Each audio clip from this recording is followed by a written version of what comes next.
Hoje, no dia 13 de agosto, o KNCR11 efetuou o pagamento de dividendos aos seus cotistas e o valor foi um pouco menor, 5% de desconto. O que está acontecendo com o KNCR11? Porque ele entregou dividendos menores aí para os seus cotistas.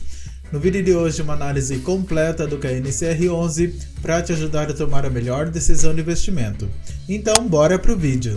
Olá, meu nome é Neto Pereira, seja muito bem-vindo, muito bem-vinda ao canal Dinheiro no Bolso com FIIs e já escreva aqui embaixo nos comentários se você é cotista do KNCR11 e se essa notícia de um pagamento menor em dividendos se assusta você ou não. E eu já começo aqui o vídeo com os indicadores do KNCR11, que no dia que eu estou gravando esse vídeo, sua cotação está em R$ 103,90. Ele é um FII um pouco menos acessível, ele é de base 100, então menos acessível aí aos investidores, em relação, por exemplo, aos FIIs base 10. O seu dividend yield excelente de 11,88% nos últimos 12 meses. O seu P sobre VP 1,03. O que isso significa? Que ele está 3% mais caro do que seu preço justo. Para FIIs de papel, não é recomendável que você invista em um FII que está caro. Por quê? Porque FIIs de papel investem em dívidas. E essas dívidas, elas refletem exatamente o P sobre VP. É diferente de FIIs de tijolos, que eles têm a valorização ali dos imóveis ao longo do tempo, até eles serem reajustados e reavaliados novamente. Então, FIIs de tijolos, eles têm uma camuflagem ali no seu P sobre VP. Liquidez média diária de 12,9 milhões por dia, né? Quase 13 milhões. Você não vai ter problemas aí com a liquidez. E ele teve uma valorização aí nos últimos 12 meses de 18,5%. Analisando aqui a sua cotação nos últimos 5 anos, a gente vê que a cotação deste FII só se valorizou, tirando essa queda aqui em 2020, né? Ela só se valorizou aqui ao longo do tempo, especialmente a partir ali de julho de 2021. Se você tivesse investido R$1.000 há 5 anos atrás neste FII reinvestindo os dividendos, você teria hoje R$ 1.575,07 no KNCR11. Ele é um fundo da Quineia, uma gestora aí do grupo Itaú, uma gestora de excelente qualidade, de papel do segmento de títulos e valores imobiliários. Ele tem quase 350 mil cotistas. O seu valor justo seria R$ 101,16, né, o seu valor patrimonial por cota. O seu último rendimento, 95 centavos por cota. E o seu valor patrimonial é de 6,5 bilhões de reais. É um fundo imobiliário de papel gigante, um dos maiores aí da nossa bolsa. O seu dividend yield atual é de 11,88%, porém seu dividend yield médio nos últimos 5 anos é de 10,6%. E a gente consegue ver que a rentabilidade deste FII ela acompanha exatamente a oscilação da taxa Selic. Você pode acompanhar aqui no gráfico que ela foi aumentando quando a taxa Selic começou a se elevar aí na economia, ali por meados de 2021. Ele cresceu aqui bastante sua rentabilidade, chegando a entregar lá em maio de 2023 1,3% aí de rentabilidade. Porém, a taxa Selic começou a receber cortes aí na economia, isso acabou prejudicando um pouco este FII. E no mês de julho ele entregou aí para os seus cotistas 0,9% de rentabilidade, ainda assim uma rentabilidade muito alta. E isso se reflete aqui no pagamento de dividendos. A gente consegue ver que em 2020, por exemplo, ele chegou a pagar 25 centavos aí para os seus cotistas. Com a elevação aí da taxa Selic, ele ofereceu lá em agosto de 2022 R$ 1,30 aí para os seus cotistas. Porém, agora no seu último pagamento, que foi agora no dia 13 de agosto, ele ofereceu 95 centavos para os seus cotistas.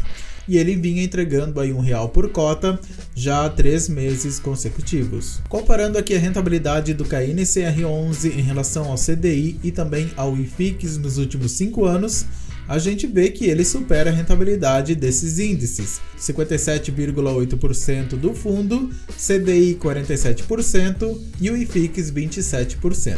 O KNCR11 tem 12,6% do seu patrimônio em caixa, o que corresponde a pouco mais de 800 milhões de reais. E a gente consegue ver aqui que o fundo imobiliário ele vem aumentando aqui o seu patrimônio líquido ao longo do tempo, o que é um ponto bem positivo aí para o FII. Se você gosta aí de fundos imobiliários, então eu tenho certeza que você vai gostar desse canal que é especializado em FIIs. Se inscreva, deixe seu like, ative as notificações, porque aqui eu entrego conteúdo de qualidade e de valor para te ajudar a conquistar seus objetivos financeiros. Então não perca tempo. Então, abrindo aqui o último relatório gerencial referente ao mês de julho de 2024, a gente já vê aqui logo de cara o objetivo do fundo, que é investir aí em ativos de papel, especialmente em CRIs, certificados de recebíveis imobiliários, ou seja, ele empresta dinheiro aí para as empresas através dos CRIs e as empresas pagam esse valor com juros. É assim que funciona um fundo imobiliário de papel. A taxa média aí do fundo com relação ao CDI é de 2,48%, então bem tranquilo, é um FII high grade, né? Um FII que oferece baixo risco de crédito para os seus cotistas. Aqui o fundo imobiliário ele também destaca o encerramento aí no final de julho da sua 10ª subscrição, em que ele captou um valor de 1,25 bilhão de reais com a participação de 33,6 mil investidores. E ele é um fundo bem antigo, né? Foi criado em 2012, vai fazer em outubro 12 anos. Ele cobra uma taxa de administração de 1,08% e não cobra a taxa de performance. Aqui ele destaca as principais movimentações aí da carteira do FII em julho, em que ele realizou a recompra do montante remanescente de operações compromissadas reversas, totalizando um volume de 204 milhões de reais. Além disso, o FII ele também realizou um aumento de posição em um CRI da carteira no valor de 101 milhões de reais. E o devedor desse CRI de 101 milhões de reais é o portfólio de edifícios corporativos em São Paulo. Aqui ele também destaca as principais aquisições que o FII ele quer fazer com o dinheiro da 10ª subscrição. Então ele destaca aqui todos os CRIs que ele quer investir, são 9 aqui no total, indexados ao CDI, uma taxa média aí de aquisição de 2,04 e um volume de 850 milhões com essas operações. A gente percebe aqui que 89% aí do seu patrimônio em CRIs está indexado ao CDI, mais uma taxa de 2,48%. Os CRIs indexados à inflação têm uma taxa aí de 9,61%. Então a gente consegue ver que é um FII high grade. E 90% aí do seu patrimônio líquido estão alocados em CRIs. Os seus principais segmentos: 56,2% escritório, 21,9% shoppings, 14,9% residencial, logísticos 5,6% e outros segmentos correspondem a 1,4% do patrimônio. E a gente pode ver que o principal indexador é o CDI, 90,4%, seguido aqui da Selic, 9,2%, e o IPCA, 0,4%. Ele também destaca que no mês de julho foi transacionado um volume de 301 milhões de reais, o equivalente a 13 milhões por dia aproximadamente. É bastante grana, né? Aqui você pode ver o resultado aí do fundo imobiliário, em que as receitas foram um pouco mais aí de 72 milhões de reais, e subtraindo aí as despesas do fundo, que foram de 7 milhões de reais, o FII ele teve um resultado líquido de 66,6 milhões de reais e ele distribuiu a mesma coisa aí para os seus cotistas. Um excelente trabalho. Então ele gerou 95 centavos por cota, o resultado distribuído foi o mesmo valor e a reserva acumulada não distribuída, ou seja, dinheiro que ele guardou para si em caixa, foi de 22 centavos por cota. E aqui ele descreve o principal motivo pelo qual o FII ele ofereceu dividendos menores aí para os seus cotistas. Então ele ressalta aqui que o resultado do mês de julho foi impactado negativamente pelo menor patamar de alocação do fundo imobiliário em CRI, em virtude do recente ingresso de recursos oriundos da 10ª emissão de cotas do fundo imobiliário, ou seja, ele investiu aí menos do que o normal em CRIs por causa aí dos recursos que entraram através da subscrição. Sob ponto de vista de alocação, a equipe de gestão já realizou um novo investimento no mês e recomprou operações compromissadas. A expectativa é atingir plena alocação ao longo dos próximos períodos.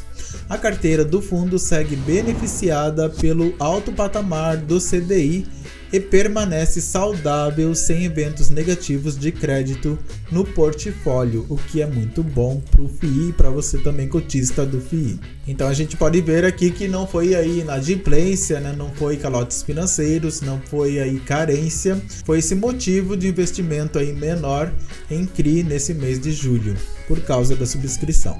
Ele também destaca todo esse cenário da taxa Selic, que estacionou aí em 10,50% ao ano de rentabilidade pela segunda vez consecutiva, né? O Copom ele definiu assim a Selic, e ele também destaca que nada impede que essa taxa Selic ela aumente aí novamente. E o gestor aqui do fundo, ele também comenta que, analisando os principais analistas do mercado financeiro, eles acham muito difícil que a taxa Selic, nesse curto espaço de tempo, que ela abaixe. E ele também destaca essa projeção da Selic se manter em 10,50% até o final de 2024. Então aqui no mês de julho, o FII ele gerou 95 centavos aí em dividendos para os seus cotistas, ele pagou a mesma coisa aí para os seus cotistas, e a taxa DI correspondeu a 0,91%. A rentabilidade do fundo no final de julho foi de 0,93%. A cota média de ingresso aí nos últimos 12 meses é de 102,12%. A rentabilidade do fundo em julho de 2024 foi de 0,93%, o que corresponde a 103% da taxa DI, e a porcentagem da taxa DI com cross-up é de 121%. A gente percebe aqui que a porcentagem do patrimônio líquido investido em cada ativo não ultrapassa 5,2%. Muito pelo contrário, né? Vai diminuindo aqui, ó, 4,4, 4, 3,6, 3,2 e assim por diante. Então a gente percebe aqui que ele não tem altas concentrações, o que é um ponto bem positivo aí para você, investidor, e também para o FII, né? Porque se acontecer algum calote financeiro com algum desses CRIs, a gente está falando aqui de uma pequena exposição que vai ser afetada, né, não prejudicando aí tanto o fundo imobiliário. E a gente pode ver aqui que ele terminou aí o mês de julho com 68 CRIs na sua carteira e uma LCI. Então vale a pena investir aí no KNCR11? Claro que vale. Você deve pensar a longo prazo e analisar o FII em um longo espaço de tempo, não apenas num mês. Então o fundo imobiliário ele é excelente, tem uma gestora muito boa, os seus resultados aí ao longo do tempo estão satisfatórios, o FII ele não tem inadimplência, então é um fundo imobiliário excelente, né, com patrimônio gigantesco que vem aumentando aí ao longo do tempo, e esses dividendos menores aí por causa desse motivo que o FII apresentou não deve assustar você.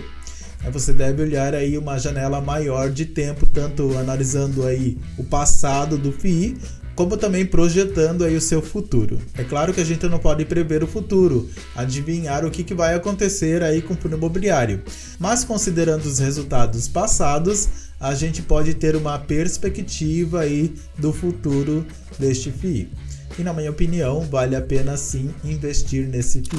E se você gostou desse vídeo, deixe seu like, não se esqueça de se inscrever aqui no canal Dinheiro no Bolso com FII. Se você ainda não é inscrito, ative as notificações E se você quiser ter uma consultoria financeira comigo, desde sair das dívidas até os investimentos, eu vou deixar o meu contato aqui embaixo na descrição do vídeo.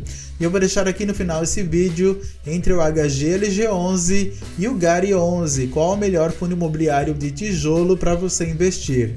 Tenha muito sucesso e até o próximo vídeo.